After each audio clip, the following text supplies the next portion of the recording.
There is no class, no school, nothing that teaches you this. Clients who are reaching out to us are not just looking for someone to fluff their pillows.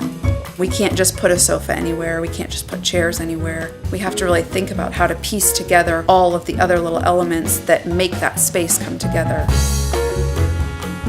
The first step is really discovery. It's all about asking the right questions. If you want to get the right answers, you have to ask the right questions, but also trying to figure out what they're not telling you, trying to interpret that in materials, fabrics, bring their personality and their story to life, and trying to figure out what a client's all about. They just get me.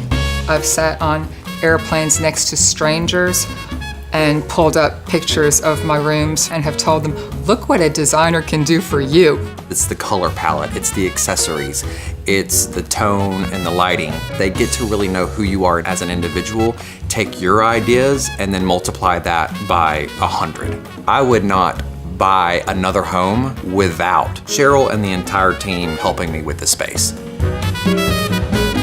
Just because it works good on paper doesn't mean it works good in the field.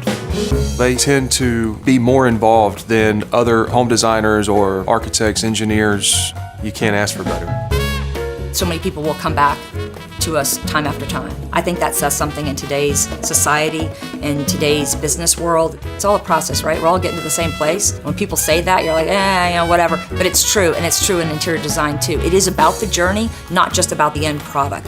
What really, I think, drives us as a firm is seeing her excitement and passion for presenting ideas that she knows are really going to hit home. Every single house is different.